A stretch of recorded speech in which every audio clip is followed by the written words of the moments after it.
নিতাই গৌরী সীতানাথ প্রেমানন্দে একবার হরি হরি বলো। নিতাই গৌরী সীতানাথ প্রেমানন্দে একবার হরি হরি বলো। নিতাই গৌরী সীতানাথ প্রেমানন্দে একবার হরি হরি বলো। হইয়া রাধা দামোদর জয় রাধা দামোদর জয় রাধা দামোদর জয় রাধা দামোদর। ভক্তবৃন্দের চরণে আমার কোটি কোটি দণ্ডবৎ প্রণিপাত।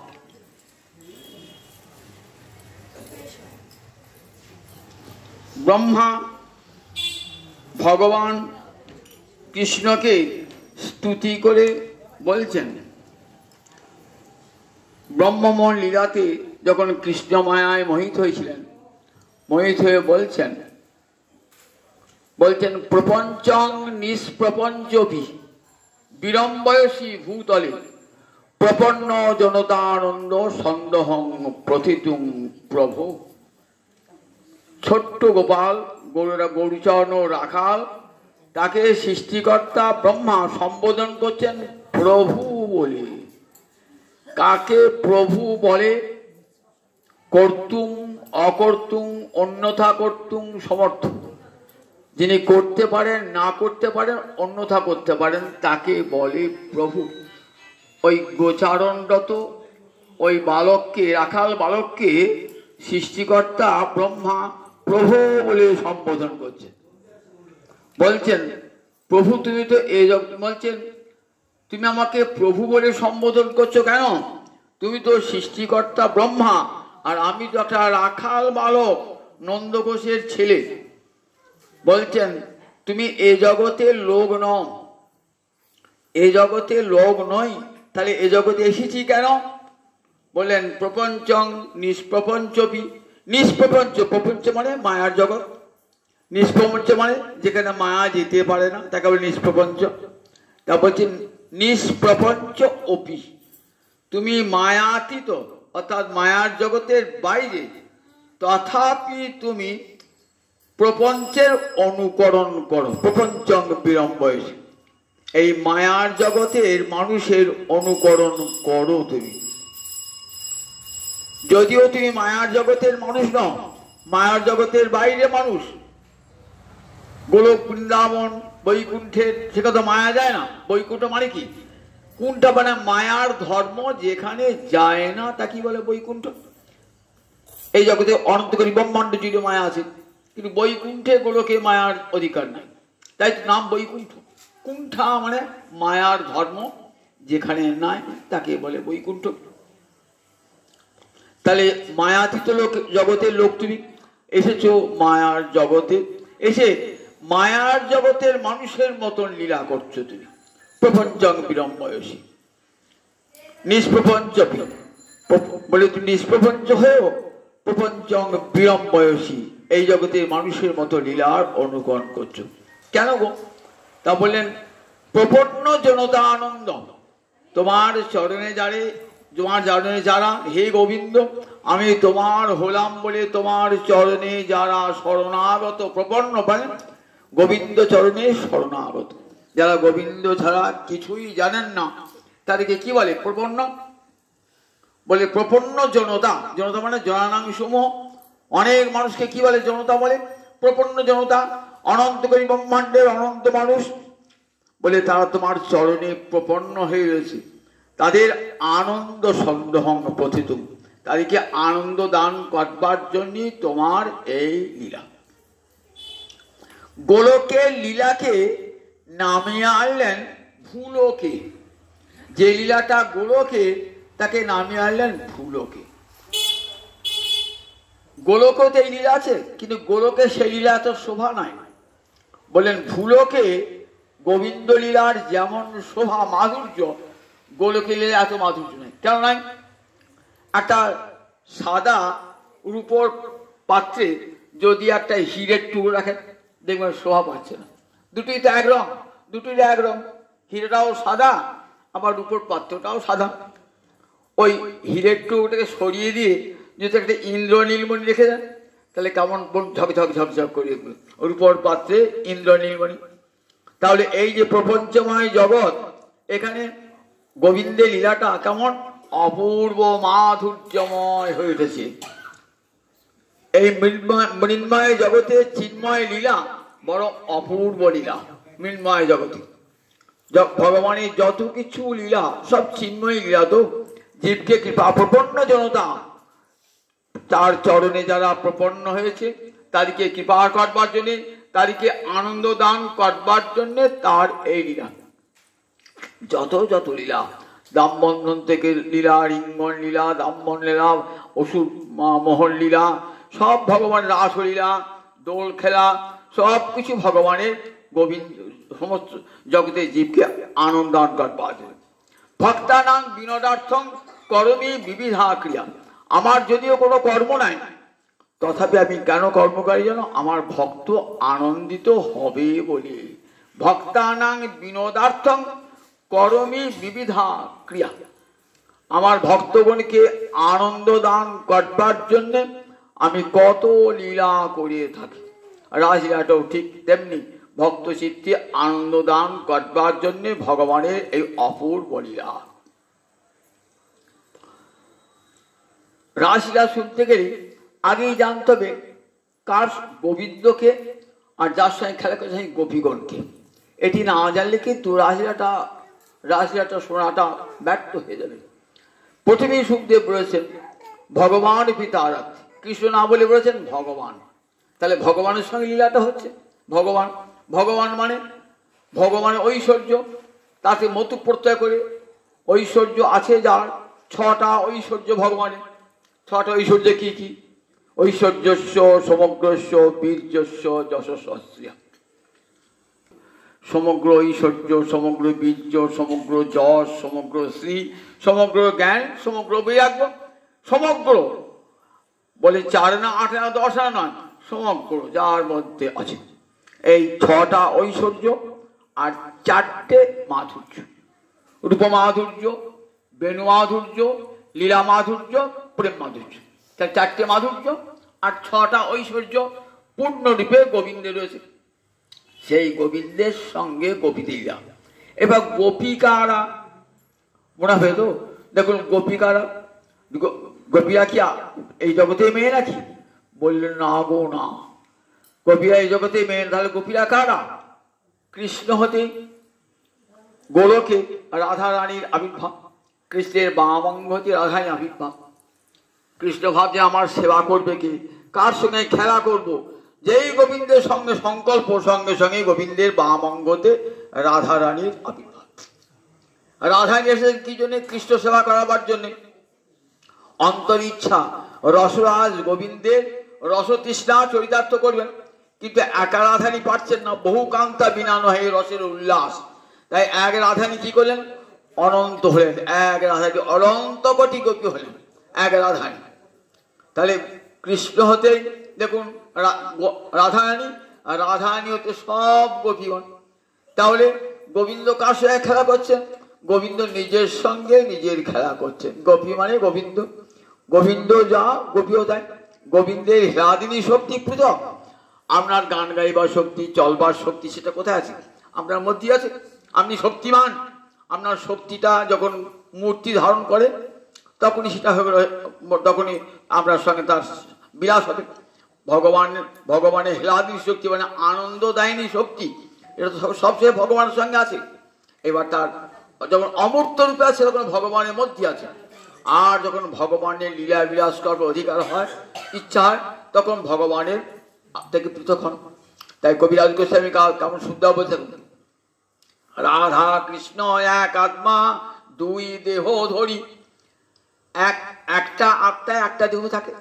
আপনার একটা আত্মা, আমার একটা আত্মা, এনার একটা আত্মা, অন্য একটা আত্মা। দুটো একটা আত্মায় তো দুটো দেহ থাকে না, দুটো আত্মায় দুটো দেহ থাকে। কিন্তু গোবিন্দ লীলা যখন বলছেন রাধা কৃষ্ণ এক আত্মা, একটা আত্মা, দেহ দুটো। তাহলে দেখুন রাধানী আর কেউ গান, স্বয়ং কৃষ্ণই রাধা রানী হয়েছেন। আবার এই অনন্ত কোটি গোপী রাধারানী কোটি কোটি গোপী হয়েছেন। তাহলে গোবিন্দ কার সঙ্গে খেলা করছেন? গোবিন্দ নিজের সঙ্গেই খেলা করছেন। কেউ পরকিয়া কেউ নয়, কেউ তারা পর নয়, শ্রীকৃষ্ণ নিজের সঙ্গেই নিজে খেলা করছেন। তাই নাম সাস্বাদন লীলা, অর্থাৎ নিজেকেই নিজে আস্বাদন করছে। রূপ দেখি আপনার কৃষ্ণের হয় চমৎকার, আস্বাদিতে মনে উঠে কাম। গোবিন্দ যখন নিজেকে দর্পণে দেখেন না, নিজের এত রূপমাধুরী, নিজেকে নিজে ভোগ করতে ইচ্ছা হয়। কি করে ভোগ করবেন? দুই না হলে ভোগ হবে। তখন কি হয়? নিজের অঙ্গ হতেই রাধারানী আবির্ভাব, অর্থাৎ নিজেকেই নিজে ভোগ করছে। তাহলে সমস্ত গোপীগণ আর কেউ নয়, স্বয়ং কৃষ্ণই গোপী মূর্তি ধারণ করেছেন। তাহলে পরনারী বিনোদন হচ্ছে কি? পরদার বিনোদন হচ্ছে কি? পরদার বিনোদন হচ্ছে না। দেখুন, এই যে গোপীরা যখন গোবিন্দ বাঁশিটি বাজান, কাল বলেছিলাম না, বাঁশি বাজার সঙ্গে সঙ্গে নিসম্য গীতং তদনঙ্গ বর্ধনং ভোজস্ত্রীয় কৃষ্ণ গৃহীত মানসা। যেই বাঁশিটি বাজালেন, সঙ্গে সঙ্গে ব্রজ গোপীগণ পাগলিনী হয়ে ছুটছেন। তার গোবিন্দের কাছে যাবো বলি যা হয় নাকি? বেদমাতা কি বলেছেন? যে ভগবত ভজন এত সহজ নয়। ক্ষুরস্য ধারা নিশিতা দূরত্বয়া দুর্গং পথস্তৎ কবয়ো বদন্তি। ভগবত ভজনের পথ কেমন? ক্ষুরের ধারার মতন তীক্ষ্ণ, প্রতি মুহূর্তে পা কেটে যাবে, চলতে পারবেন না। দুর্গম পথ, তার জন্য সাধনা করতে হয়। বড় কষ্টকর পথ। বদ্রীনারায়ণে পাঠু উঠবেন, কত কষ্ট করে পাথর ভেঙে 10 দিন ধরে যেতে হবে। ঠিক তেমনি ভগবানকে পেতে হয় কোথায়? এই দুর্গম পথের সাধনা করতে হয়। গোপীদের এইরকম সাধনা কঠোর শিকড়, এটা দেখাবার জন্য ক্ষুরস্য ধারা নিষিদ্ধ। যখন ছুটছেন ব্রজ গোপীরা বাঁশির রব শুনে, তখন এসে কি করলেন? তখন তা বাহ্যমানা পতিভি পিতৃভি ভ্রাতৃ বন্ধুভি নবর্তন্ত গোবিন্দা পুহিতাত্মান নবর্তন্ত মহিলা। বললেন দেখো, তারা পতিভি পিতৃভি ভ্রাতৃ বন্ধুভি, যখন গোপীরা ছুটছে না, তাদের স্বামীরা এসে পথে আটকেছেন। আবার যাদের স্বামী নাই, যারা কন্যা, তাদের ভ্রাতারা, তাদের পিতারা এসে আটকেছেন। যেতে দেবেন না, কৃষ্ণের মনীষী শুনি যেতে দেবেন না। কিন্তু গোবিন্দা পুহিতাত্মান, তারা গোবিন্দ তাদের আত্মাকে হরণ করে নিয়েছে। গোবিন্দা পুহিতাত্মান নবর্তন্ত, তাদেরকে কোনো মতে নিবৃত্ত করতে পারলেন না। তারা গোবিন্দের সঙ্গে চলে গেলেন। তাহলে ধরুন, পরের বাড়ির মেয়েকে যদি কোনো পুরুষ বার করে নিয়ে যায়, তাহলে সেই পুরুষটা সুখবস থাকবে কি? সেই লাঠি সোটা নিয়ে 5টা লোক নিয়ে তাকে মারতে যাবে তো? তাতে গোয়ালারা ছুটে যেতেন, গোবিন্দকে মারতেন। কিন্তু কেউ তো জান নাই। কেন জান নাই? তারা সব কি দেখছেন? তারা দেখছেন না সুয়ন খলু কৃষ্ণকে বলছে মহারাজ, না সুয়ন খলু কৃষ্ণায় মহিতাশ্চস্য মায়া। তারা কেউ গোবিন্দের প্রতি বিন্দু মাত্র অসূয়া প্রকাশ করেন না। গোবিন্দ মায়ায় তারা এমন বিমোহিত হয়েছেন। কি দেখছেন? মন্যমানা স্বপার্শ্বস্থান শান শান দারান বুঝৌকস। সবাই দেখছে আমার স্ত্রী আমার পাশে আছে, আমার স্ত্রী আমার পাশে আছে, আমার ভগিনী আমার পাশে আছে, আমার কন্যা আমার পাশে আছে। তাহলে তাহলে গোবিন্দ যাদেরকে নিয়ে গেলেন তারা কারা? আর যারা স্বামীদের কাছে পিতার কাছে ফিরে গেলেন তারা কারা?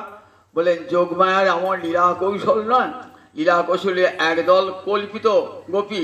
সেই কল্পিত গোপীরা সব থেকে গেলেন স্বামীদের কাছে, ভাইদের কাছে, পিতার কাছে। আর আসল গোপী যারা কৃষ্ণবধূ, কৃষ্ণ প্রেয়সী, তারা কৃষ্ণটাকে চলে গেলেন। কাজে কোনো ব্রজবাসী জানতেই পারেন নাই যে আমাদের পত্নী, আমাদের কন্যা বা আমাদের ভগিনী কেউ গোবিন্দের কাছে গিয়েছে। কৃষ্ণলীলাটা রাসলীলা শুনতে গেলে একবার সুখদেবের বচন, এটা আমার বচন না, সুখদেব শুনিয়েছেন। যদি কেউ মনে কোনো সন্দেহ পোষণ করে যে কৃষ্ণ পরদার বিনোদন করেছেন, এই লীলাটা সমাজের পক্ষে অমঙ্গলজনক। তাই সুখদেব বলছেন দেখো নয়, এই লীলাটা সমাজের সবচেয়ে মঙ্গলজনক। সর্বলীলা মুকুটমণি তাই বলা হয়েছে। দেখো না, গোবিন্দ কখনো পরদার বিনোদন করতে পারেন না। এ জগতে কে তার পর? জগতের সকলের অন্তরে তিনি অন্তর্যামী হয়ে রয়েছেন। গোপীনাঞ্চ তৎপতিনাঞ্চ সর্বেশাঞ্চৈব দেহিনান, তিনি গোপীদের প্রতি, গোপীদের পতিরও প্রতি, জগতে যত যত জীব আছে সকলের প্রতি তিনি। তা সকলের প্রতি যদি হন, তাহলে গোপীদের সঙ্গে বিলাসে মত্ত হলে সেটা কি পরদার বিনোদন হয় নাকি? কে বা আতস্য পরদারা, কে তার পরদার? গোপীরা সব সখী। আবার এখান থেকে দেখুন, এরা সব গোলকের, এরা গোলক থেকে এসেছে, এই জগতের মেয়ে নয়, এই জগতের গোয়ালি নয়। কি জন্যে? লীলা করবেন ভগবান, তো লীলা করতে গিয়ে লীলা সঙ্গী চায়। একা একা খেলা হয় নাকি? সঙ্গী চাই তো। তার সঙ্গীটা কাকে দেবেন? এই জগতে মায়ার সঙ্গী দেবেন নাকি? গোলক থেকে সব নিয়ে এসেছেন। রূপ গোস্বামীপাদ বলছেন সব গোবিন্দ, দেখো গোবিন্দ নিয়ে এসেছেন কোথা থেকে? ভক্তি রসামৃত শুনুতে কাদিকে নামালেন, বললেন ওই গোলকের সমস্ত গোপীগণ কি নামে নিয়ে এলেন। কেন? এবার কিন্তু একটা অপূর্ব লীলা হবে। কৃষ্ণ তার নিজের প্রেয়সীগণকে নিয়ে এলেন, নিয়ে এসে বলেন তোমরা পরবধূ রূপে থাকবে, কারণ এবার বৃন্দাবনে একটা পরকীয়া রসের লীলা হবে। আচ্ছা, পরকীয়া রসের লীলা, স্বকীয়া রসের লীলা হলে ভালো হতো। পরকীয়া রসের কেন? বললেন পরকীয়া না হলে এই প্রেমের যে বেগ সেটা বোঝা যাবে না। বাধা দিচ্ছেন পতিরা, ভ্রাতারা, পিতারা বাধা দিচ্ছেন, তো সেই বাধা ভেঙে গোপীরা চলছেন গোবিন্দের দিকে, সর্ব বাধাকে অতিক্রম করে। তাহলে বোঝা যায় হৃদয়ের কতখানি ভালোবাসা এই ব্রজ গোপীদের, যে সমস্ত বাধাকে অতিক্রম করে গোবিন্দ চরণের দিকে ধাবিত হয়ে যায়। গোবিন্দ চরণ দিকে এই বাধা, একটা হাতি শিকলে বাঁধা আছে, তো বাঁধা তো হাতি যখন শিকলটা ছেড়ে তখন দেখতে কেমন লাগে বলুন দেখি? বাবরা করে শিকলটা সেরা শক্তি। ঠিক তেমনি ব্রজগোপীরা সব শৃঙ্খল, দেহ গেহ শৃঙ্খল ছিন্ন করে চলেছেন গোবিন্দের দিকে। জগৎকে দেখাচ্ছেন দেখো, যতক্ষণ এই বন্ধন থাকবে না, মায়ার বন্ধন থাকবে না, ততক্ষণ গোবিন্দের কাছে যেতে পারবে না। দেখো আমাদের মতন মায়ার বন্ধন ছিন্ন করে এসো, সংসারের বন্ধন, গৃহের বন্ধন, পতির বন্ধন, পত্নীর বন্ধন সবই ছিন্ন করে সর্বধর্মান পরিত্যাজ্য মাম একং শরণং ব্রজ, আমার চরণে আশ্রয় গ্রহণ করো। এটি যদি গোপী গোবিন্দের লীলা না হতো আমরা কোনোদিনই জানতে পারতাম না।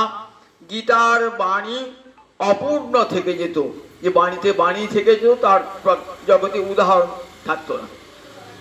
দেখুন, তাই বলেন নবর্তন, তারা কেউ ফিরে এলেন না, সব চলে গেলেন। বৃন্দাবন যে লীলাটা হচ্ছে কে করছেন? যোগমায়া দেবী। শ্রীকৃষ্ণের লীলা শক্তি যোগমায়া, সেই যোগমায়ার ইচ্ছাতে এই লীলাটা।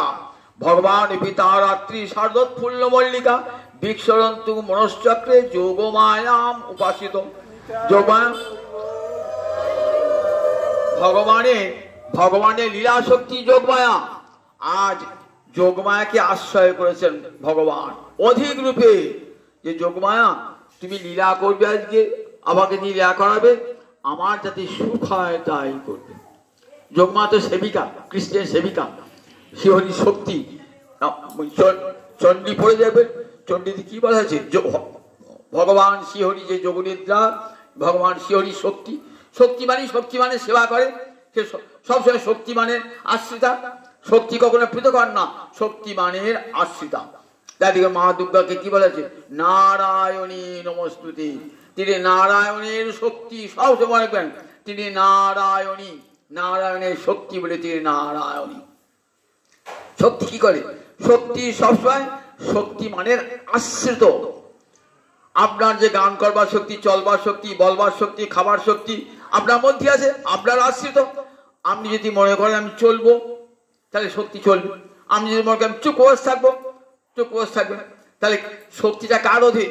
শক্তিমানের অধীন, সব সময় শক্তি। তাই শক্তি সেবিকা যে অধীন তাকে কি বলে? তাকে বলে সেবিকা। যোগমায়া লীলা শক্তি। আজ এই গোবিন্দের সমস্ত লীলাটি করছেন কিন্তু সেবিকা। তাই যোগমায়াকে অধিক রূপে আশ্রয় করেছেন ভগবান। আজকে সব লীলাটাই যোগমায়াকে কাজ অধিক।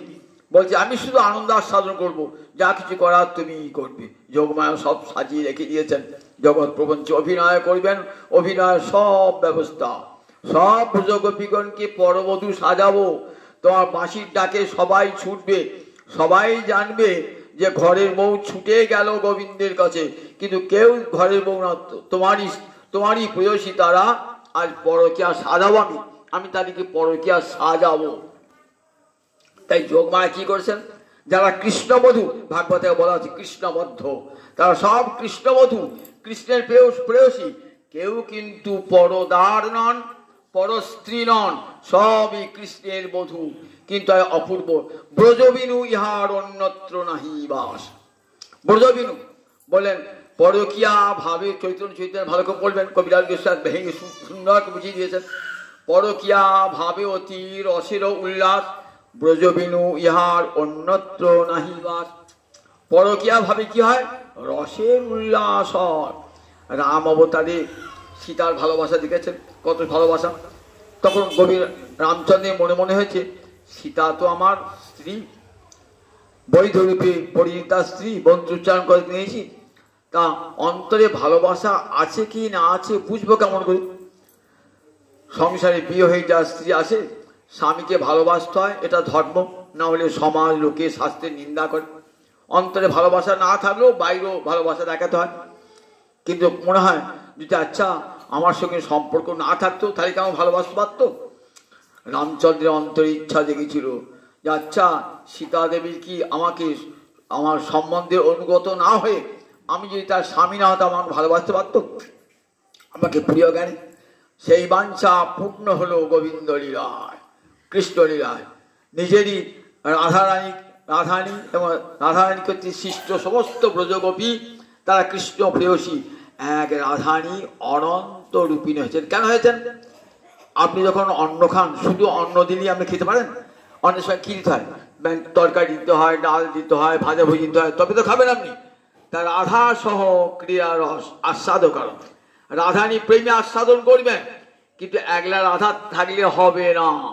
বহুকান্তা বিনা নহে রসের উল্লাস। এরা সব উপকরণ, যত ললিতা বিশাখা আদি যত আছে না, সব উপকরণ, এরা থাকলে তবে তো রসের উল্লাস হবে।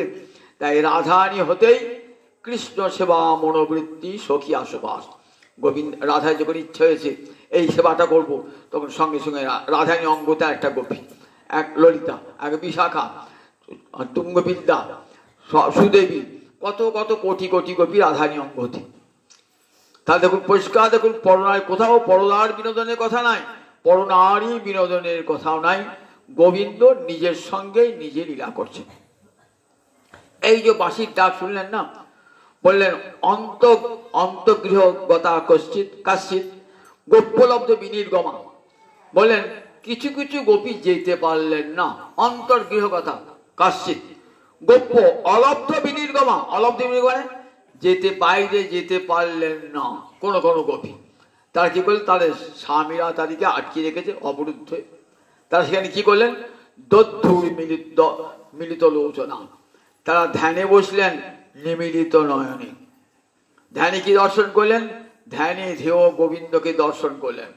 গোবিন্দকে দর্শন করি একদিকে দুঃসহ বিরহ, আর একদিকে অন্তরে গোবিন্দকে পেয়ে উল্লাস, দুটি হচ্ছে। বিষামৃতে একত্রে মিলন। গোবিন্দ বিরহের তাপ লাগছে, গোবিন্দ বিরহের তাপ, আবার অন্তর যখন গোবিন্দকে পেয়েছেন তখন উল্লাস।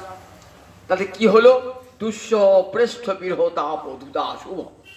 বললেন অশুভ, যত অশুভ ছিল দূর হয়ে গেল, যত অশুভ ছিল তীব্র বিরহ তাপে অশুভ দূর হয়ে গেল।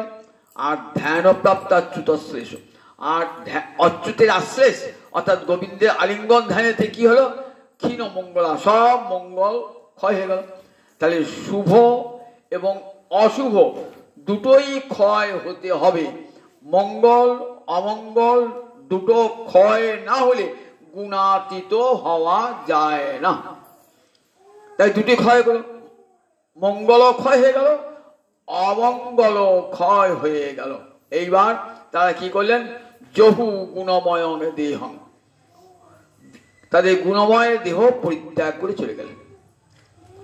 এখন মনে একটা প্রশ্ন আসবে, আচ্ছা তাহলে গোপীদের গুণময় দেহ ছিল নাকি? গুণময় দেহ তো আমার আপনার গুণময় দেহ। গুণময় দেহ মানে প্রকৃতির তিনটে গুণ, সত্য রজতম, আমাদের সবার মধ্যে আছে না, কারণ আমার দেহটা প্রকৃতি করা। তাহলে গুণময় দেহটা কি করে হলো? বলছেন দেখো, গোপীরা দু প্রকার, নিত্য সিদ্ধা আর সাধন সিদ্ধা। সব গোপীদের দুটি ভাগ, নিত্য সিদ্ধা আর সাধন সিদ্ধা। নিত্য সিদ্ধা কারা? রাধারানী, ললিতা, বিশাখা, এরা সব নিত্য সিদ্ধা।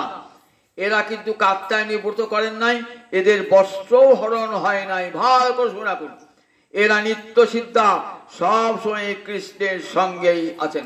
এরা নিত্য সিদ্ধা। নিত্য সিদ্ধা মানে কি? সিদ্ধ হইয়াছেন, অনাদিকাল থেকে সিদ্ধ। এটি কোনো বার ব্রত তপস্যা সাধন ভজন করতেই হয় না, এরা কৃষ্ণেরই অঙ্গ বিশেষ।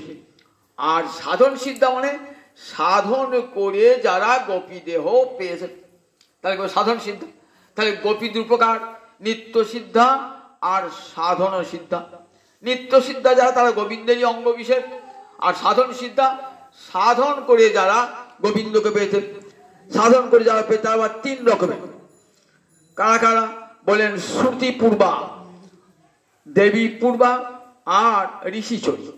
শ্রুতি পূর্বা মানে বেদমন্ত্রের অধিষ্ঠাত্রী দেবতারা গোবিন্দ দর্শন করে চেয়েছিলেন গোবিন্দকে প্রেমে ভালোবাসো। সেই শ্রুতিমন্ত্রের বেদমন্ত্রের অধিষ্ঠাত্রী দেবতারা তারা আজ বৃন্দাবনে গোপী হয়ে এসছেন। দেখবেন ভাগবতের দশম স্কন্ধে শ্রুতি স্তুতি আছে, অর্থাৎ বেদমন্ত্রের অধিষ্ঠাত্রী দেবতারা ভগবানকে স্তুতি করছেন। সেখানে দেখবেন শ্রুতিমন্ত্রের অধিষ্ঠাত্রী দেবতারা ভগবানকে পতিরূপে পেতে চেয়েছেন। তা কি করে পতিরূপ পাবেন? গোপী দেহ নাহলে তো পতিরূপ পাবেন না। গোপী দেহ নাহলে, গোপী দেহ ছাড়া গোবিন্দ অঙ্গীকার করবেন না। এর আগে যে ব্রাহ্মণ পত্নীগণ পেয়েছেন, গোবিন্দ গ্রহণ করেন না, ফিরেছেন। গোপী দেহ চাই বলে, গোপ জাতি কৃষ্ণ গোপী প্রেয়সী তাহার, গোপী ছাড়া অন্য কোনো দেহ না করো অঙ্গীকার। অন্য কোনো দেহ অঙ্গীকার করবে না, তাহলে গোপী দেহ হতে হবে। তারা সাধন করে বৃন্দাবনে কোটি কোটি বর্ষ সাধন করে ওই বেদ মন্ত্রের অধিষ্ঠাত্রী দেবীরা, দেবতারা, তারা গোপী হয়ে এলেন। ব্রহ্মার আদেশে কিছু দেবকন্যা ছিলেন বামন অবতারে। বামন অবতারটা কোথায় ছিল? মর্তে নয়, স্বর্গে বামন অবতার। বামন ভগবান বামন ধারণ করেছিলেন বামন অবতার, সেটা স্বর্গে। তখন এত রূপ না, স্বর্গের দেবকন্যারা রেখেছিলেন, তারা গোবিন্দকে প্রেমে ভালোবাসতে চেয়েছিলেন। তখন বললেন তোমাদের কখন হবে? আমি যখন দাপরে নন্দনন্দন রূপে আবির্ভূত হব, তখন তোমরা গোপী রূপে আবির্ভূত হবে। সেই স্বর্গের দেবকন্যারা তারা গোপী হয়ে এলেন। আবার দণ্ডকারণ্যে ঋষিরা, রামচন্দ্র যখন সীতার অন্বেষণে রাম লক্ষ্মণ বার হয়েছেন না, দণ্ডকারণ্যে গিয়েছেন, তো অপূর্ব রাম রূপ দর্শন করেছেন। অবধূত পাদ শ্যাম রামচন্দ্রকে দর্শন করি মনে মনে ভেবেছেন, যদি আমরা গোবিন্দকে প্রতিরূপে পেতাম। দেখো গোবিন্দ প্রতিরূপে সবচেয়ে ভালোবাসা, কত ভালোবাসা। সীতার জন্যে রামচন্দ্র কাঁদছেন, আমরা ওই রকম হতে চাই, গোবিন্দকে প্রেমে ভালোবাসতে চাই। বললেন তোমাদের বাঞ্ছা পূর্ণ হবে কখন? রাম অবতারে নয়, কৃষ্ণ অবতারী। আমি যখন বহুবল্লভ হব, তখন তোমরা গোপী দেহ ধারণ করবে। তাহলে এই সাধন সিদ্ধা তিন প্রকার, বুঝতে পারলেন? সাধন সিদ্ধা কারা কারা? দণ্ডকারণ্যে ঋষিরা, স্বর্গের দেবকন্যারা, আর শ্রুতিমন্ত্রের বেদমন্ত্রের অধিষ্ঠাত্রী দেবতারা, তারা সাধন সিদ্ধা। আর নিত্য সিদ্ধা কারা? রাধারানী, ললিতা, বিশাখা, তুঙ্গবিদ্যা, সুদেবী, এরা নিত্য সিদ্ধা, সব সময় কৃষ্ণের সঙ্গে আছে। এরা তন্ত্র প্রসিদ্ধ, যখন কৃষ্ণ মন্ত্র দান করা, একবার রাধারানী মন্ত্র সময় দান করা, কাজে নিত্য সিদ্ধা হয়ে আছে বলে। তাহলে দু প্রকার গোপী, সাধন সিদ্ধা আর নিত্য সিদ্ধা। এই বাধা দিয়েছিলেন কাদিকে, কারা বাধা প্রাপ্ত হল? কাদের গুণময় দেহ? বলেন এই ঋষিচরী গোপী যারা, অর্থাৎ দণ্ডকারণ্যে ঋষি যারা সাধন করে গোপী দেহ পেয়েছিলেন না, তাদের ভাব সিদ্ধ হয়েছিল, দেহটা সিদ্ধ হয় না। সিদ্ধ ভাবা কিন্তু অসিদ্ধ দেহা, দেহটা, কারণ স্বামী তাদের ভোগ করেছিলেন বলে দেহটা অসিদ্ধ হয়েছিল। সেই জন্যে তাদের পেতে একটু দেরি হলো। কিরকম? আমরা বাগানে মারি আসলো অনেক আম, বাজারে বিক্রি করবে আমগুলো, পাকা আমগুলো পেরেছে, তার সঙ্গে দু চারটে কাঁচা আমও চলে আসে। কাঁচা আমও চলে আসে, কি হয় ওই পাকা আমের সঙ্গে থাকতে থাকতে সেগুলো পেকে যাবে। ঠিক তেমনি যোগমায়া কাজীকে বসে কপি করে পাঠান, বলে যারা একবার সিদ্ধ হয়ে গেছে, দু একটা অসিদ্ধও থাকেন, তারা কি করেন ওই সিদ্ধাদের সঙ্গ লাভ করে ধীরে ধীরে তাদের দেহটাও সিদ্ধ হয়ে যায়, গোপী দেহ লাভ করে। এই যে কজন অসিদ্ধ দেহ, যাদের দেহটা প্রতিভুক্ত দেহ, যে সেই দেহটা অসিদ্ধ ছিল বলে কৃষ্ণকে পেলেন না, তখন তারা কি করলেন, তারা সেইখানে ধ্যানে বসে গেলেন। ধ্যানে বসে গিয়ে ভগবানকে জহু গুণময় দেহম, ভগবানের আলিঙ্গন পেলেন, অন্তর আলিঙ্গন পেলেন, আর তীব্র বিরহের তাপে তাদের সব অমঙ্গল দূর হয়ে গেল, আর অন্তরে গোবিন্দ আলিঙ্গনে তাদের মঙ্গলটাও দূর হয়ে গেল। শুভ অশুভ, দেবী গীতা বললে বা শুভ অশুভ দুটো কি নাশ করতে হবে, দুটোই নাশ হয়ে চলবে। এইবার তারা গুণময় দেহ পরিত্যাগ করে তারা সিদ্ধ দেহে গোবিন্দ চরণে পৌঁছালেন। এরা সব ঋষি কবি। আবার একটা এখানে মহারাজ পরীক্ষিত প্রশ্ন তুলেছেন যে আচ্ছা, তারা তো কৃষ্ণকে পরপুরুষ বলে ভেবেছিলেন, তাহলে তাদের মুক্তি হলো কেমন করে? পরপুরুষ বলে ভেবেছিলেন, তাকে তো পরব্রহ্ম বলে ভাবেন নাই, পরব্রহ্ম বলে ভাবলে মুক্তি হয়ে যায়, কিন্তু কৃষ্ণকে তারা কান্ত বলে ভেবেছিলেন, পরমকান্ত বলে, তাদের মুক্তি হলো কেমন করে? সুখদেব খানিকটা বিরক্ত হলেন যে তোমার মতন লোক এমন প্রশ্ন করছে কেন। মনে মনে বুঝলেন যে এই প্রশ্নটা মহারাজ পরীক্ষিতে নয়, পরীক্ষিতে আসলে ভক্ত ছাড়াও অনেক যোগী জ্ঞানী ধ্যানী রয়েছেন, তো আবার আমাদের মতন বিষয়ই রয়েছেন, তাদের মনে প্রশ্ন জেগেছে, তাদের মনে কথা যেন পরীক্ষিত বলছেন। তখন বলছে দেখো, উক্তঙ্গ প্রস্তাদ এ তো তোমাকে আগেই বলি, আবার জিজ্ঞাসা করছো কেন? দেখো, 14 থেকে যথাগত চেদিরাজ শিশুপাল ভগবানকে গাল দিয়ে গোবিন্দকে পেয়েছেন, আর কি মতো অধক্ষ্য প্রিয়া ভালোবেসে গোবিন্দকে পাবেন না? গাল দিয়ে যদি গোবিন্দকে পাওয়া যায়, ভালোবেসে গোবিন্দকে পাওয়া যাবে না? চেদিরাজ শিশুপাল ভগবানের পিস্তত ভাই, কিন্তু বসুদেবের পত্নী সুতশ্রবা, তারই ছেলে শিশুপাল ভয়ঙ্কর কৃষ্ণ বিদ্বেষী ছিল, ভয়ঙ্কর কৃষ্ণ বিদ্বেষী। শিশুপাল যখন জন্মায় তখন তার চারটে হাত আর 3টে চোখ। ভাবছি বাবা এই আবার কি ছেলে হলো রে বাবা, 4টে হাত 3টে চোখ, লোকে কি বলবে? তখন এক দৈবক এসে বলে গেলেন, যার কোলে চাপালে পারে তোমার ছেলের 2টো হাত আর একটা চোখ খসে যাবে, জানবে সেই তোমার পুত্রের হত্যা করবে। সবাইকে রাজাকে ডেকে বসাচ্ছেন, কিন্তু ওই 2টো হাত আর গেল না, চোখটাও গেল না। কৃষ্ণকে ডেকেছেন, কৃষ্ণে করে যে বসেছেন না, 2টো হাত খসে গেল, একটা চোখও খসে গেল। তখন পিসিমা ভাবছেন এই কৃষ্ণই তোমার ছেলেকে হত্যা করবে। তখন বাবা একটা অনুরোধ রইল, আমাকে দৈবজ্ঞ বলে গিয়ে যার কোলে বসালে তোমার ছেলের 2টো হাত একটা চোখ চলে যাবে না, সে তোমার হন্তা হবে, পুত্রের হন্তা হবে, তাহলে তুমি তো আমার পুত্রকে হত্যা করবে। বাবা অনুরোধ, তুমি তো আমার ডাকো, ও তো তোমার ভাই, তা ওকে হত্যা করো। বলে পিসিমা তোমাকে কথা দিয়ে গেলাম, পিসিমা তুমি মায়ের সমান, কথা দিয়ে গেলাম 100টা অপরাধ ক্ষমা করবো, 101 হয়ে গেলে কিন্তু আর ক্ষমা করবো না। পিসিমা ভাবছে 100 অপরাধ অনেক দেরি। এবার যুধিষ্ঠির রাজস্ব যজ্ঞ হচ্ছে, বিশাল রাজস্ব সভা, যজ্ঞের সভা, সেখানে কত রাজন্যবর্গ এসেছেন। রাজস্ব যজ্ঞের নিয়ম ছিল, রাজস্ব যজ্ঞের সভায় যারা আসবেন না, তাদের মধ্যে শ্রেষ্ঠ ব্যক্তি তাকে পূজা করতে হয়। ভাবছেন যুধিষ্ঠির তো জানেন এখানে শ্রেষ্ঠ ব্যক্তি একমাত্র কৃষ্ণ, তাকে কিন্তু বলতে পারছেন না, কারণ অনেক কৃষ্ণ বিরোধী আছে, তো বলতে পারছেন না, সাহস করে বলতে পারছেন না যুধিষ্ঠির। ভীষ্ম তিনিও বলতে পারছেন না ওই শিশুপালাদির ভয়ে। সহদেব উঠে দাঁড়িয়ে বলছেন, সহদেব কম বয়সী ছেলে তো, উঠে দাঁড়িয়ে বলছেন, আচ্ছা দাদা এটা চিন্তা করবার কিছু আছে, আজকের সভায় কৃষ্ণ ছাড়া আর বড় কে? এত চিন্তা করার কি আছে? যুধিষ্ঠির বলছে, ভাই বাঁচালি রে, আমি তো মনে তাই ভেবেছি। তখন কৃষ্ণকে পূজা করলেন, যখন কৃষ্ণকে পূজা করলেন না, একবারে রেগে সভা থেকে শিশুপাল এমন লোককে পূজা করলে শ্রেষ্ঠ হচ্ছে, শ্রেষ্ঠ কেউ নাই। কি করে শ্রেষ্ঠ হলো? যার পিতার ঠিক নাই, বসুদেব পিতা না নন্দ মহারাজ পিতা, যার পিতার ঠিক নাই, মাতার ঠিক নাই, আর সে হলো শ্রেষ্ঠ ব্যক্তি। সুতরাং চোর, সে বৃন্দাবনে তার চোর অপবাদ, লোকের ঘরে ঘরে চুরি করে করে খায়, কি করে হবে? আবার লম্পট, নারী লম্পট, সেই লোকটা শ্রেষ্ঠ লোক। সব এগুলি যখন কৃষ্ণের গুণ নিন্দা করছেন, তো নিন্দাগুলো সব মা সরস্বতী সব কি করছে, সব প্রশংসা করে দিচ্ছে। সত্যি তো, গোবিন্দ জগতে কেউ পিতা মাতা নাই তো? গোবিন্দ জগতে পিতা মাতা আছেন? তাই পিতা মাতা না, আমাদের পিতা মাতা আছে। গোবিন্দ জগতে অনাদি আদি গোবিন্দ সর্বকারণ কারণ। আমাকে জিজ্ঞাসা করতো আদিকে, বলো আমার পিতা। আমার পিতাকে জিজ্ঞাসা, আমি করতে করতে গোবিন্দকে জান, গোবিন্দ তোমার পিতাকে? বলে আমি তো জগতে সকলের পিতা, আমি সকলের পিতা, আমি পিতা ধাতা পিতামহ। তাহলে এই যে পিতা মাতা, বলে এরা ভক্ত, এদের অভিমান চিরকালে কৃষ্ণ আমাদের পুত্র। তাহলে গোবিন্দের কেউ পিতা মাতা নেই, সেটা প্রশংসা হয়ে গেল। গোবিন্দ চোর তো বটে, কার ঘরে চুরি করে? ভক্তের গৃহে চুরি করে, ভক্তি ধন চুরি করে ভগবান চিরকাল।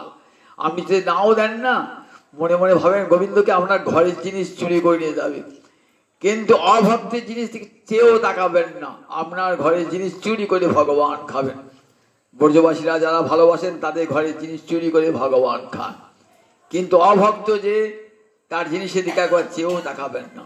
লম্পট তো বটেনি, যারা ভক্তিরস লম্পট, তাদের ঘরে ঘরে তিনি আসেন, ঘরে ঘরে তিনি আসেন। যে জনটাকে হা কৃষ্ণ বলে ডাকে, যে নারী যে পুরুষ, তার ঘরেই তিনি যান, আদর করে রাখবি। তাই ভক্তিরস লম্পট তো বটেন। এগুলো সব কৃষ্ণের গুণ হয়ে গেল। এমনি গাল দিচ্ছি তো। আর ভীম জানতেন কথাটা, ভীম গুনছেন, দেখছেন 101 গাল দিয়ে থামি কেন? 1 2 3 4 5 6 7 8 9 গুনছে, আবার গাল দে, আবার গাল দে, গাল দিতে করে 80 90 95 96 97 98 100 101 যে হয়েছে, সঙ্গে সঙ্গে সুদর্শন চক্রটা চলে গিয়ে ধর আর মুন্ড পৃথক করতে। শিশু বলে আত্মা বেরিয়ে এলো, বেরিয়ে এসে গোবিন্দ চরণে লীন হয়ে গেল। হতারি গতিদায়ক, যাকে হত্যা করলেন তাকে আবার উত্তম গতি দান করলেন।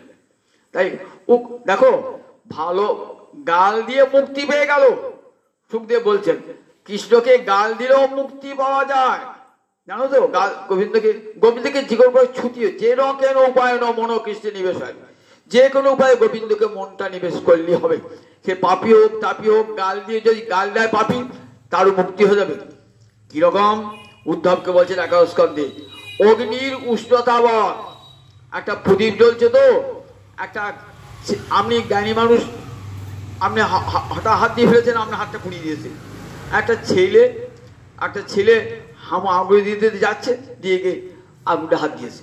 আপনি যদি আগুনটাকে বলেন তোমার আক্কেল নাই, তুমি ছোট ছোট হাতটা পুড়িয়ে দিলেন, ওই আগুনটা পুড়িয়ে দিলে, অগ্নি বলবে আমার স্বভাবই, আমার উপর তো কোনো আবরণ নাই, আমাকে হাত দিলেই পড়বে। তা এই জগতে সবাইকে ব্রহ্ম ভাবলি, নিজের স্ত্রীকে পুত্রকে ব্রহ্ম বলে ভাবলি মুক্তি হবে না, সবাই তো ব্রহ্ম, মুক্তি হবে না। কারণ তাদের একটা মায়ার আবরণ আছে। আমার যে ব্রহ্ম যেটি, সেটি এমনভাবে পুরো আছে, উপরে একটা স্থূল দেহ সূক্ষ্ম দেহ ঢাকা দেওয়া আছে, আবরণ দেওয়া আছে। আমার ভিতরে ব্রহ্ম আছে, তেমন না, ব্রহ্মটা ঢাকা দেওয়া দুটো চাদর আছে, একটা স্থূল দেহ একটা সূক্ষ্ম দেহ। তাহলে আমি তো ব্রহ্ম, আমাকে ভাবলে মুক্তি হবে? হবে না। আপনাকে ভাবলে মুক্ত হবে না। কিন্তু গোবিন্দ নিরাবরণ, সেখানে তাকে ছড়ি মুক্তি। তারপরে প্রদীপটা উপরে যেটা কাঁচের কি যা থাকতো, হাতটা পুড়তো না, কিন্তু আবরণ নাই। বললেন গোবিন্দ অনাবৃত ব্রহ্ম, তাই গোবিন্দকে গাল দিলেও যে মুক্তি পেয়ে যাবে, যে কেন পায় মনো কৃষ্ণেরই বিষয়। তাই এটা আবার কথা হল।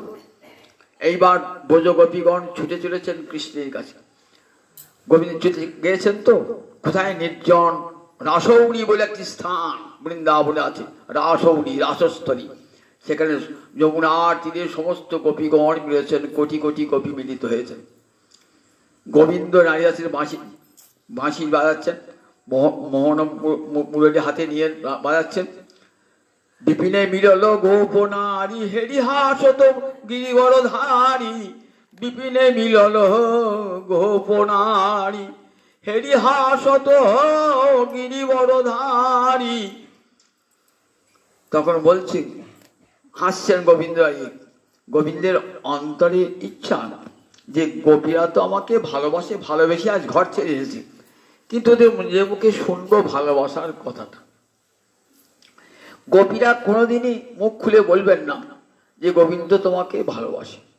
উত্তমা নায়িকা তো কখনো বেহা নির্লজ্জের মতন কখনো বলেন না তোমাকে ভালোবাসি সকলে ঈশ্বরকে বলেন না, কখনো কখনো নির্জনে বলেন, কখনো নির্জনে কেউ নাই তখন বলেন গোবিন্দ রাধানী, তোমার প্রেমে বন্দী হইলাম শুনো বিনোদের আয়, তোমার প্রেমে বন্দী হইলাম শুনো বিনোদের আয়, তোমার বিনা মোরে মনে আনো নাহি ভাই, তোমার বিনা মোরে মনে আনো নাহি ভাই, শয়নে স্বপনে আমি তোমার রূপ দেখি, শয়নে স্বপনে আমি তোমার রূপ দেখি, ধরণীতে তোমার নাম আমি ধরণীতে লেখি, ধরণী তোমার নাম আমি ধরণীতে লেখি। তখন নির্জনে কেউ নাই, তখন নিজের ভালোবাসাটি জানান গোপীরা। গোপীরা উত্তমা নায়িকা, নায়িকার শিরোমণি রাধা ঠাকুরানী। তখন রাধানী বলবেন না তোমাকে ভালোবাসি, অন্তর গভীর ভালোবাসা তার ভাবে ভঙ্গিতে আচারে আচরণে বুঝিয়ে দেন। কিন্তু গোবিন্দ রসিক শেখর তো তার অন্তরিচ্ছা রাধানী মুখ থেকে শুনবো, রাধানী বলবেন আমি তোমার, সমস্ত ব্রজগোপীরা বলবেন গোবিন্দ তোমাকে ভালোবাসি।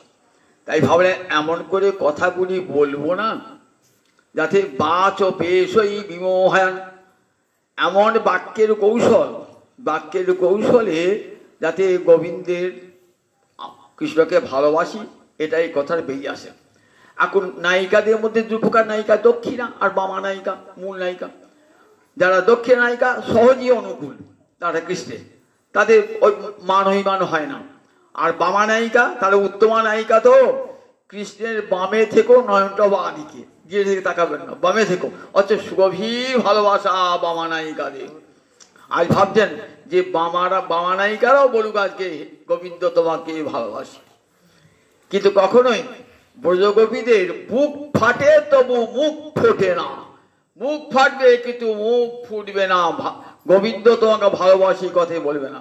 কিন্তু গোবিন্দ আমার রসিক শেখর তো গোপী প্রেমের রস আস্বাদন করবেন, কিন্তু তাই চান গোপীদের মুখ থেকে ভালোবাসার কথা শুনতে চান। তাই এমন করে কথাগুলি বললেন পেঁচিয়ে পেঁচিয়ে কথাগুলি, যেগুলি দুরকম করে অর্থ হয়। এছেন তো হাসতে হাসতে বলছেন স্বাগতং वो মহাভাগা প্রিয়ং কিং করবাণিব ব্রজস্য অনাবয়ঙ্কচিত ব্রুত আগমন কারণম। এসো এসো, স্বাগতম, সুআগতম, স্বাগতম, স্বাগতম মহাভাগা। মহাভাগা বলে গোপীগণকে সম্বোধন করছে। সুখদেব বলে দেখো কাদিকে মহাভাগ বলে, যাদের ভজনটা একবারে উচ্চ স্তরে। গোপীদের ভজনের উপর জগতে আর কারু ভজন নাই, তাই যারা মহাভাগা। স্বাগতম वो মহাভাগা প্রিয়ং কিং করবাণী, বলো তোমাদের কি প্রিয় কার্য করতে পারি বলো। ভূত আগমন কারণ, আসার কারণটা বলো। গোপীরা তো শুনে অবাক, আসার কারণটা বলো। আমার বাড়িতে একটা ভোজ কাজ হচ্ছে, আপনাকে আমি নিমন্ত্রণ করেছি, আপনি কি আমার বাড়িতেও জানিয়েছেন। আমি বলছি আপনি কেন এলেন, আপনি অবাক হলেন না? এই আপনি আমাকে নিমন্ত্রণ করে দিলেন, এসে বলছি আপনি কেন এলেন, আমার বাড়িতে কার্ড দিয়ে এলেন বলে আপনি যাবেন, আর বলছি আপনি কেন এলেন। তুই বাঁশির স্বরে ডাকলে আমাদেরকে, আমরা এলাম। বলছে ভূত আগমন কারণ, বলছে কেন এলো গো এখানে, এখানে এত রাত্রিবেলাতে তোমরা এখানে কেন এলে। ব্রজস্ব অনাবয়, ও ব্রজে কিছু দুর্ঘটনা ঘটেছে নাকি, ব্রজে কোনো অমঙ্গল ঘটেছে। বলছেন স্বাগতম, এসে তো ভালোই করেছো, দেখো আমার কাছে সবাই আসে, স্বাগতং মো মহাভাগা। আচ্ছা, তোমাদের কি প্রিয় কাজ করতে বলো না, কি প্রিয় কাজ?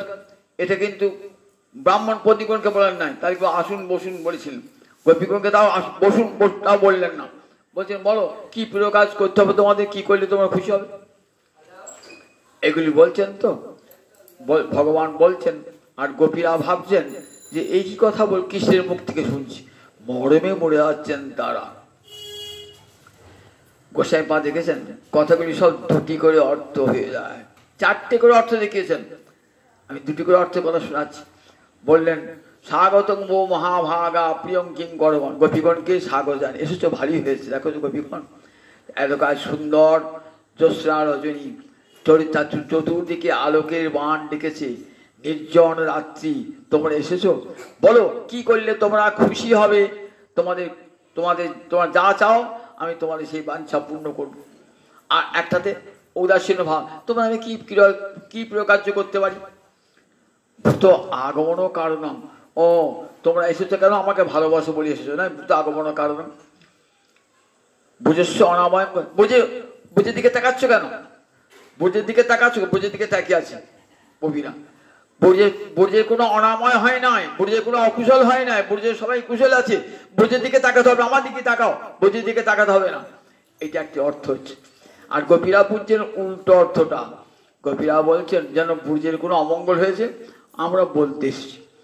বুর্জের অমঙ্গল হলে আমরা বলতে আসবো কেন, বুর্জের পুরুষেরা আছে তারা বলতে আসবে তোমার কাছে। আবার তুমি জানো না কি প্রিয় কার্য আমরা কি জন্য এসেছি, তোমার জিজ্ঞাসা করছো। আবার অপরিচিত লোকের মতো স্বাগতম জানাচ্ছ আমাদেরকে, একটা অপরিচিত লোক পাঠিয়ে স্বাগতম রয়েছে, দেখো নিত্য দেখো, তাকে আবার স্বাগতমকে বলে নাকি, এই যেন উপেক্ষার ভাব। রজন্যেষা ঘোর রূপা ঘোর সত্য নিষেবিতা প্রতিজাত ব্রজম নেহ স্থেয়ং স্ত্রীভি সুমধ্যমা। বলছেন রজন্যেষা ঘোর রূপা, দেখেছ তো রাত্রিকাল, ঘোর রাত্রিকাল, রাত্রিকালে তত ভূত প্রেত পিশাচ দস্যু সব বার হয়ে, গুন্ডা বার হয়ে যায়। এখানে তোমাদের আসা তো উচিত হয় নাই। ঘোর সত্য হিংস্র প্রাণী থাকে, এসব রাত্রি তোমাদের এখানে আসা উচিত হয় নাই। প্রতিজাত ব্রজম, তোমরা ব্রজে ফিরে যাও। নেহস্থেয়, এখানে তোমরা কেউ থেকো না, এখানে তোমরা কেউ থেকো না। স্ত্রী সুমধ্যমা, তোমরা সব সুন্দরী রমণী। দেখো এই নির্জন বন, যমুনার তীর, এখানে নির্জনে কোনো পুরুষ প্রাণী নাই, কেউ তোমাদেরকে রক্ষা করতে পারবে না। এখানে কেন এসেছো? প্রতিজাত ব্রজম, ব্রজে ফিরে দাও। এই একটি ব্রজগোপীরা এই অর্থেই ভাবছে। আর গোবিন্দা কি অর্থ করছেন, উল্টো অর্থ প্রার্থনা জানাচ্ছেন। কি বলছেন? রজনীয়েষা অঘোর রূপা, রজন্যেষা একটু তখন সন্ধি করলে পারি কি অঘোর রূপা, সন্ধি ভাঙলে হয় ঘোর রূপা, আর সন্ধি করলে হয় অঘোর রূপা। রজন্যেষা আজ তো অন্ধকার রাত্রি নয়, পূর্ণিমা সব দেখা যাচ্ছে, একেবারে ভগবান আলো জ্বালিয়ে দিয়েছে সর্বত্র। রজন্যেষা অঘোর, ভয়ের কি আছে, তোমাদের কোনো ভয় নাই, রাত্রি ঘোর নয়। রজন্যেষা অঘোর রূপা ঘোর অঘোর সত্য নিষেবিতা।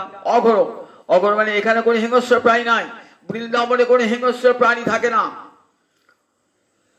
ব্রজং ন প্রতি ন, এটা একটু এগিয়ে দিলে পারি কি ক্রিয়াপদে আগে, ব্রজং ন প্রতিজাত। আর ব্রজে ফিরে যেও না, ব্রজের দিকে তাকাচ্ছ, আর ব্রজে ফিরে যেও না। ওহে ব্রজ রমণীগণ, ব্রজে ফিরে যেও না। আমার কাছে যারা আসে তারা আর কোথাও ফিরে যায়। যদ্গত নিবর্তন্তে তদ্ধাম পরমম প্রতিজাত ব্রজম ন ব্রজ ন প্রতিজাত, আর ব্রজে ফিরে যেও না। স্ত্রীভি ইহস্থেয়ং, এইখানে আমার কাছে থাকো, ইহস্থেয়ং আমার কাছে থাকো। হে সুমধ্যমা রমণীগণ, এখানে আমার কাছে থাকো। দুটো করে অর্থ হচ্ছে। গোপীরা বুঝছেন উপেক্ষার অর্থটা, গোপীরা বুঝছেন, গোপীরা বুঝছেন উপেক্ষার অর্থ। গোবিন্দ আমাদের উপেক্ষা, ভাবছে মাসির স্বরে ডাকলেন গোবিন্দ, আবার সেই গোবিন্দ বলছেন তোমরা ব্রজে ফিরে যাও। মনে মনে ভাবছেন আমরা ব্রজে ফিরে যাব না, আমরা জমপুরে যাব তবু ব্রজে ফিরে যাব না। আমরা জমপুরে যাব তবু ব্রজে ফিরে যাব না। জমালয়ে যাব কিন্তু ব্রজে ফিরে যাব না। দেখো আমরা শুনেছি যার নাম ধ্যান করতে করতে চিন্তা করতে করতে প্রাণ পরিত্যাগ করে পরজন্মে তাকেই পায়। আমরা তোমার চরণের সামনে তোমার চরণ ধ্যান করতে করতে আমরা প্রাণ পরিত্যাগ করব, তখন পরজন্মে কি করব? আবার তোমার চরণের সামনে সে দাঁড়াবো। তখন এড়াতে নারিবা তুমি, কৃষ্ণ নাম করতে করতে আবার তোমাকেই পাবো। এড়াতে নারিবা তুমি, এই জন্মে তাড়িয়ে দাও। মনে মনে গোপীরা ভাবছেন, রাধারানী এক সময় গোবিন্দকে বলেছেন, কি মোহিনী জানো বধূ, কি মোহিনী জানো, অবলার প্রাণীতে নাহি তোমা হেন। কি মোহিনী জানো বধূ, কি মোহিনী জানো, অবলার প্রাণীতে নাহি তোমা হেন। পর কইনু আপন আমি, আপন কইনু পর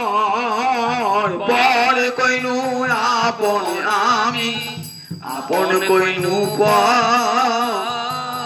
ঘর কইনু বাহির আমি, বাহির কইনু ঘর, ঘর কইনু বাহির আমি, বাহির কইনু ঘর।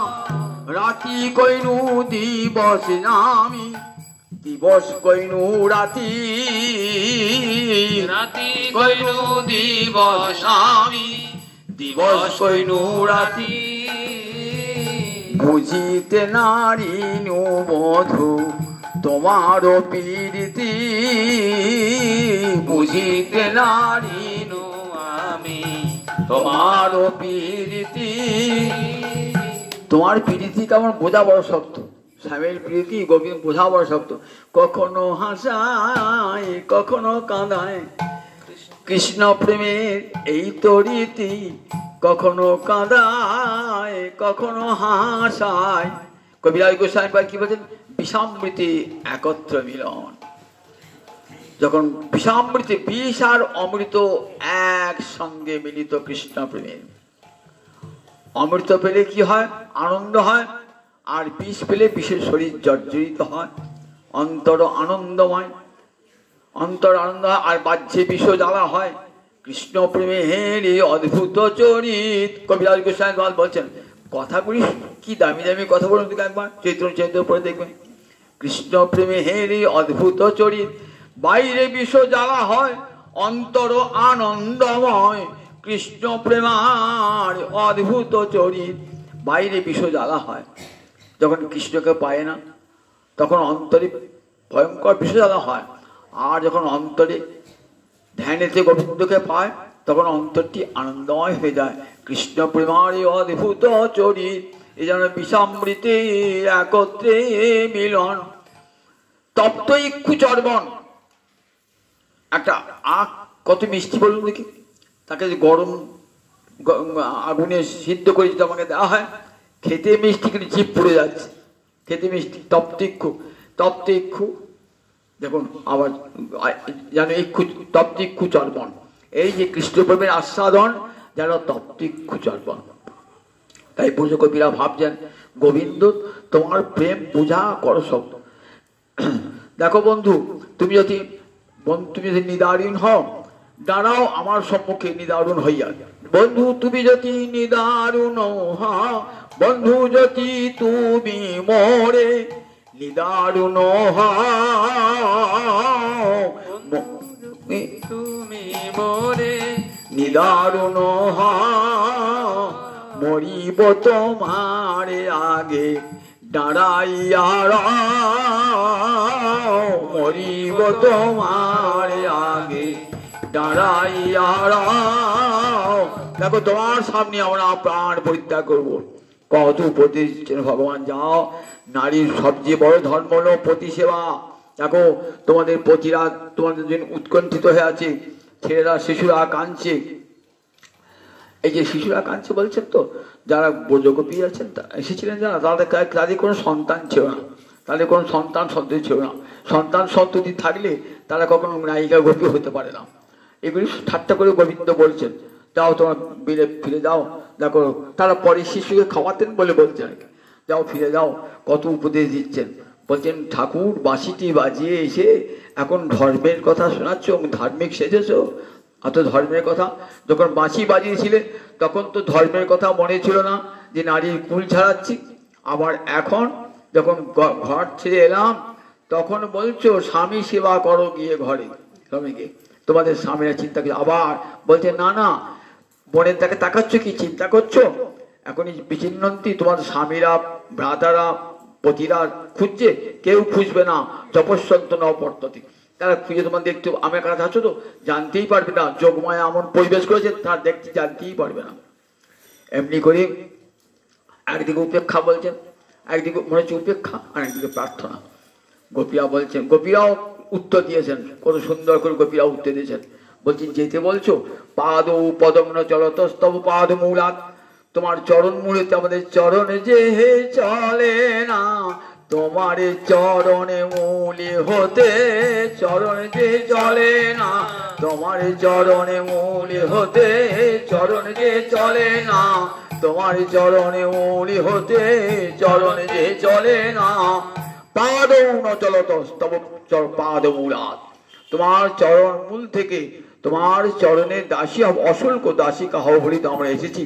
আমরা তার বাড়ি ফিরে যেতে চাই না, তাহলে আমরা বাড়ি ফিরে যাব না, আমরা জমপুরে যাব তবু ব্রজে ফিরে যাব না, জমপুরে যাব তবু ব্রজে ফিরে যাব না, জমপুরে যাব তবু ব্রজে ফিরে যাব, এই জীবনকে শেষ করে দেবো কিন্তু আর ব্রজে ফিরে যাব না। সর্বশ দেখো আর সংসার করব না। দেখো এই যে তুমি ধর্মের উপদেশগুলো দিচ্ছ কাদিকে দেবে? জগতে বহু মানুষ আছে যারা সংসার বন্ধনে আবদ্ধ, তাদেরকে এই উপদেশটা দিও। আপনি বৃন্দাবন যাবেন তো, আপনি বৃন্দাবনের পথ খাটছেন না, আমি বলছি তাকে এইদিকে যাবি সেদিকে যাবি, এই ট্রেনটা ধরবি সেই ট্রেন ধরবি, এখানে এই দেখি বলছো যে তাই না। আর যে বৃন্দাবন গিয়েছে বৃন্দাবন দেখেছে তাকে যদি উপদেশটা দিই, বলি এই আমাকে দিচ্ছ কেন, আমি বৃন্দাবনে আছি আমাকে উপদেশ দিচ্ছ। গোপীরা বলছেন দেখো সংসারে বহু মানুষ সংসার জ্বালায় জর্জরিত, তোমার এই স্বামী সেবা পরম ধর্ম এই উপদেশগুলো তাদের দিও, আমাদের নাই। আমরা সব পথ শেষ করে এসে তোমার চরণে পৌঁছে, আমাদের কাছে উপদেশ দিও না, এই উপদেশটা অন্যজনকে দাও গা, আমরা সবই সেরে তোমার চরণে এসে আশ্রয় নিয়েছি। যারা তোমার কাছে আসতে পারে নাই তারা থাকবে কতক্ষণ পর্যন্ত প্রতি সেবা, যতক্ষণ পর্যন্ত জগৎপতিকে দর্শন না হয়। পতি নারায়ণ সাক্ষাৎ বলা হয়, পতি নারায়ণ সাক্ষাৎ, পতি সাক্ষাৎ নারায়ণ, পতি সেবা নারীর পরম ধর্ম। বলেন পতি সেবাটা কতক্ষণ, যতক্ষণ পরম পতি হৃদয়ে রয়েছে।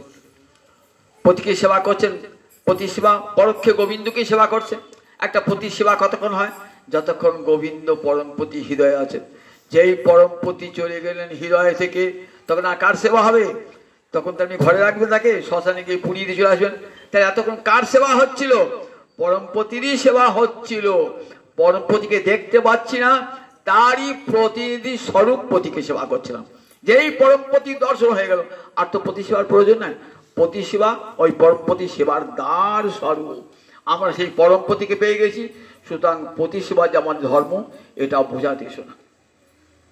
এমনি করে ব্রজগোপীরা ভগবানকে বলবেন। তারপরে রাস শুরু হবে। রাস এই শুরু হবে না, সঙ্গে সঙ্গে রাধারানীর মান হবে আর সমস্ত ব্রজগোপীদের অন্যান্য ব্রজগোপী সৌভাগ্য গর্ব হবে। তখন ভগবান রাধারানীকে নিয়ে রাসমণ্ডল পরিত্যাগ করবেন। রাস গোপীরা সব খুঁজবেন কোথায় গেল কৃষ্ণ, কোথায় গেল কৃষ্ণ। খুঁজতে খুঁজতে দেখবেন কৃষ্ণের চরণের চিহ্নের সঙ্গে সঙ্গে কৈশা পদানি চৈতানি যাতায় আনন্দ শুনুনা, একটা ছোট পান্না নারী চরণ দেখা যাচ্ছে কে কে। তখন বুঝলেন রাধারানীর সঙ্গে এসেছেন। কৃষ্ণ খুঁজতে খুঁজতে গিয়ে দেখছেন, কি দেখছেন, সেখানে রাধারানী পুরে আছেন। সেখানে রাধারানীকে হা নাথ রমণ প্রশ্ন কাশী কাশী মহাভুজ, কোথায় গো প্রাণনাথ মহাভুজ দেখা দাও, আমি যে তোমার দাসী বলে কাঁদছেন। সকলে গিয়ে রাধারানীকে সান্ত্বনা দান করে এইবার কোথায় চলে আসবেন। বললেন কৃষ্ণ এই বনে লুকিয়ে আছে কোথাও। বলে তোমার খুঁজো না, খুঁজতে গেলে এক বন থেকে এক বনে যাবে, তার সুকোমল চরণে কাটা ফুটবে, তাহলে কৃষ্ণ প্রাপ্তির সহজ উপায় কি? চলো আমরা যমুনা পুরীনে বসে বসে কৃষ্ণ নাম করি। এর নাম গোপী গীতি। গোপী গীতি গোপীরা এসে ওই রাসমণ্ডলে এসে কীর্তন করছেন গোপীরা এসে কৃষ্ণ দর্শন আশা চোখের জলে মুখ ভাসে তখন কৃষ্ণ দর্শন হবে তারপরে এসে গোবিন্দ এসে তাদের কাছে ক্ষমা চেয়ে নেবেন এবং বললেন গোবিন্দ গোপীগণ তোমাদের প্রেমে আমি ঋণী হয়ে রইলাম এই প্রেমের ঋণ আমি তো শোধ করতে পারবো না পার হং নিরবদ্ধ সংযান জগতে যে ডাকে আমি তাদের সব প্রেমের ঋণ শোধ করে দিই প্রহ্লাদ বলো অম্বরীশ বলো নারদ বলো সবার প্রেমের ঋণ শোধ করে দিই কিন্তু তোমাদের প্রেমের ঋণ আমি শোধ করতে পারলাম না সেই প্রেমের ঋণ শোধ করবার জন্যে আমি আবার কলিতে যাব গৌরাঙ্গ হয়ে কলিযুগ শচীগর্ভ সিন্ধু মাঝে আবির্ভূত হব তোমাদের প্রেমে ধন্য আমি সেই প্রেমে আমি হরে কৃষ্ণ কৃষ্ণ কৃষ্ণ হরে হরে হরে রাম রাম রাম হরে হরে এই নামের সঙ্গে তোমাদের সেই প্রেম দান করবো জগৎজীবকে দান করবো রাধা প্রেমে বিভোরে আমি কেঁদে কেঁদে তোমাদের প্রেমের ঋণ শোধ করবো সেই প্রেমের ঋণ শোধ করবার জন্যে আবার কৃষ্ণচন্দ্র রাধানীকে আত্মসাৎ করে রাধানীর প্রেম ভাণ্ডার লুণ্ঠন করে গৌরাঙ্গ রূপে আবির্ভূত হলেন আবির্ভূতে নীলাচলের পথে কেঁদেছেন নীলাচলের পথে নদিয়ার পথে পথে কেঁদেছেন গম্ভীরা মন্দিরে কাঁদছেন ওগো স্বরূপ দামোদর ওগো রাম রায় বলে দাও কোথায় গেলে কৃষ্ণ পাবো বলে দাও কোথায় গেলে কৃষ্ণ পাবো বলে দাও ওগো স্বরূপ রাম রায় বলে দাও কোথায় গেলে কৃষ্ণ পাবো বলে দাও নয়ন জলে ভাসছেন গম্ভীরা মন্দিরে এ আমার গৌরাঙ্গ হরিচিত আসতেন জানতে পারতাম রাধানীর প্রেম কত বিশাল কত বিপুল রাধানীর প্রেম রাধানীকে গোপীরাকে জানতেই পারতাম না যদি আমার মহাপ্রভু আসত মহাপুরুষ আমাদের বৃন্দাবন মাধুরীতে প্রবেশ করলেন নাম যে কত শক্তিশালী কলিযুগে নামের মধ্যে রাধারানীর প্রেম পুর দেওয়া আছে পিঠে খান তো পিঠে তো চালের গুঁড়ি তৈরি তার কি আশা আছেন নাই কিন্তু ভিতরে কি থাকে বলুন তো কি চাঁচির পুর থাকে সন্দেশের পুর থাকে তাই বলে নাম আমাদের করতে প্রথম ভালো লাগে না বাবা বলে করো করতে করতে করতে করতে যে পিঠে খেতে খেতে যখন মাঝখানে চাচির পুরটি খাবে তখন বলবেন কি আবার দাও নাম করতে করতে যখন রাধারানীর প্রেমের আস্বাদ হবে না তখন বদন ছাড়িতে নাহি পারি না জানি কতে মধু শ্যামে নামে আছে গো বদন ছাড়িতে নাহি পারি জানি না কৃষ্ণ নামে কত মধু নাম করতে করতে সেই মধু আস্বাদ রাধারানীর প্রেমের আস্বাদ হবে এ কি আমরা দুর্লভ প্রেমের অধিকারী ব্রহ্মারও দুর্লভ প্রেম জিতেছেন যাচিয়া নিতাই গুণমণি আমার নিতাই গুণমণি আনিয়া প্রেমেরও বন্যা ভাসালো বনি প্রেমের বন্যা লইয়া নিতাই আইলা গৌর দেশে ডুবিল ভকত গণ দিনহীন ভাসে পতিত পামর প্রভু আমারে কহু নাহি বাছে ব্রহ্মার দুর্লভ প্রেম সবাকারে যাচ্ছে ব্রহ্মাদি দেব পঞ্চেছেন রাধারানীর প্রেমের কণিকা সেই প্রেম আমার গৌরাঙ্গ হরি জগৎজীব নিতাই চান জগৎজীবীর দাঁড়িয়ে দাঁড়িয়ে দিয়েছেন এমন করুণার অবতার আছে এমন করুণার অবতার জগতে নাই রাসলীলা এই 5টি অধ্যায় রাসলীলা বিস্তার করে বর্ণনা করেছেন সুখদেব শব্দ শোনাতে পারো না কিছু শোনানো রাসলীলার শব্দ একটা ধারণাতে হয় রাসলীলা শোনানো একটা রাসের গান আমাকে গাইতে বলেছিলাম রাসের গান একটা শোনাই